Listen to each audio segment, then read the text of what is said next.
Hello, I'm Ashley from Clevertouch, and today we're going to be taking a look at the CleverAscent.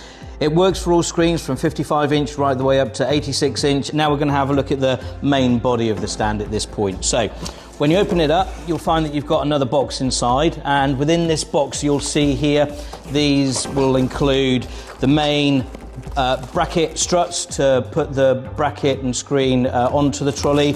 You've then got your wall fixing option should you decide you want to fix it directly to the wall, and then you've also got your main body of the CleverAscent as well. So we'll take you through setting this up in just a moment. Back has the slope, front has the lip. When you tip it upright, that will give you the right direction. You'll get 4 of these wall plates, and they effectively slot over the main struts, so the ones that connect directly to the bottom that you see here. Now with this section here, you unscrew your 4 bolts. You take off the little option, and again we'll show you that in a second. You clip it to your stand, and then the main hole here connects directly into the wall. As you can see, I've taken out my 4 bolts that are holding the bracket together, and you'll see that you've got 3 different settings. That's to allow you for different size skirtings against the wall. So we'll just rest that to the side, and then we'll take this little back plate off. So you simply clip it over the front of your stand. You then pop the bracket on underneath, and what that does is securely hold it in place. You then pop your little wall bracket over the top, and then you screw those back in. You then use this main hole to secure it directly to the wall.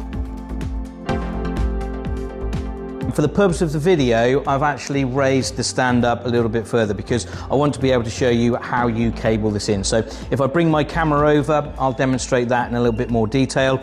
So you can see here you've got a kettle lead, and the most important part is that you plug them in the right order. So your female end of your plug, of your kettle lead, will plug into this little box just underneath here, and then so that you're only using 1 power cable, what you then do is plug this other end directly into the screen to give the screen power. We then use the main kettle lead and plug that into the bottom of the stand, which gives everything power at that point. So the 1 power cable powers the stand. This plugs into your screen to give it power.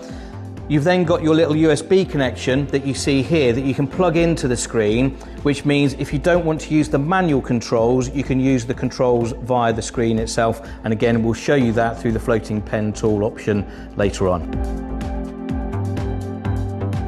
In Blue Peter fashion, here's one we made earlier, this case with the floor plate. Now, we've actually put the manual controls at the bottom of the screen. It's got a little sticky plate underneath. You can put it to the side if you want.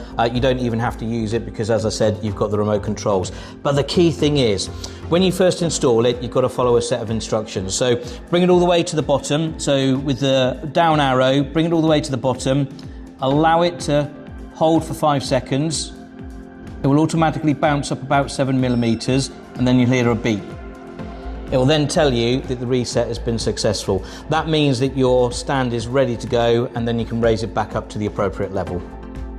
This is the USB that you need to plug into the screen in order for it to recognize the remote controls from the front of the panel. So in this case, I'm just going to plug it into the USB port at the bottom of the screen. So in at this point, now that we've plugged the USB in, we can now use the remote controls from the front of the screen. So you're no longer having to use the manual options here. With the floating toolbar, you can see here, hit the floating toolbar, and over on the far right hand side, you've got what looks like a little grid. In this case, it's the stand in graphic form.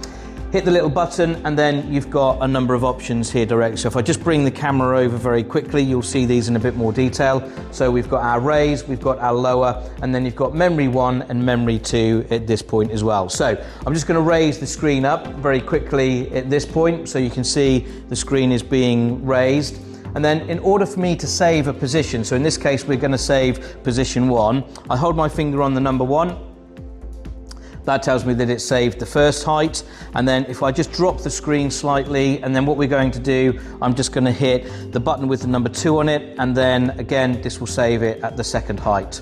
So now when I push the first height, it will automatically raise it to the first height, and you can see here move to first height. And then when I hit the second one, this will move to the second height. If you want further information, www.clevertouch.com.